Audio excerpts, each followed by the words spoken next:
మనము రోజువారీ పూజ చేసేటప్పుడు ముందుగా మనము దీపారాధన మనం మొదటిగా చేస్తాం.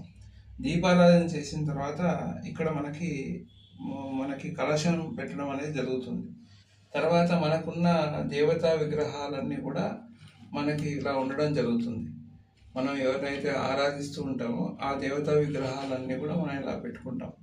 పెట్టుకున్న తర్వాత మనము ముందుగా ఇక్కడ అంటే రోజువారీ పూజ కోసం మామూలుగా మనకి పంచపాత్ర అని ఉంటుంది. ఈ పంచపాత్రలో 5 పాత్రలు ఉంటాయి. ఈ మధ్యలో ఒక పాత్ర ఉంటుంది, ఇక్కడ ఒక పాత్ర, ఇక్కడ ఇక్కడ ఇక్కడ ఒక పాత్ర ఉంటుంది. అంటే 4 మూలలో 4 పాత్రలు, మధ్యలో ఒక పాత్ర ఉండడం పంచపాత్ర అంటాం. ఇది ప్రతిగ్రహ పాత్ర అంటాం. ఏదైతే నీళ్లు మనం ఇక్కడ భగవంతునికి చూపించి మనం ఇక్కడ వదిలిపెడతామో దీన్ని ప్రతిగ్రహ పాత్ర అంటాం.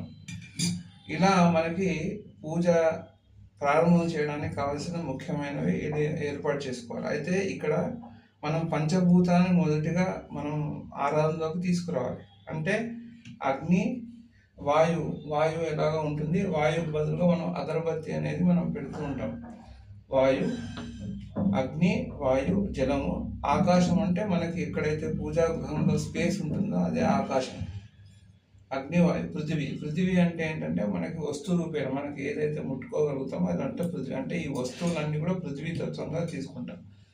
కాబట్టి ఇక్కడ అన్ని పంచభూతాలు మనకు వచ్చేసాయి. అంటే ఆ పృథివీ, అగ్ని, వాయువు, జలము, ఆకాశం ఇవన్నీ కూడా వచ్చేసాయి. అంటే ఇవి పంచభూత సహితంగా మనం చేయడం. అంటే ఏది కూడా పంచభూతాలు లేకుండా మనం చేయలేం.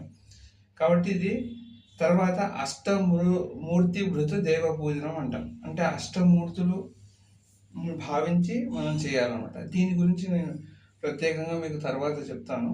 అయితే ఇప్పుడు మనం రోజువారీ పూజలో ముఖ్యంగా ఇది ఏర్పాటు చేసుకోవాలి. ఇది ఏర్పాటు చేసుకున్న తర్వాత మనం పూజకి ఉపక్రమించాలన్నమాట.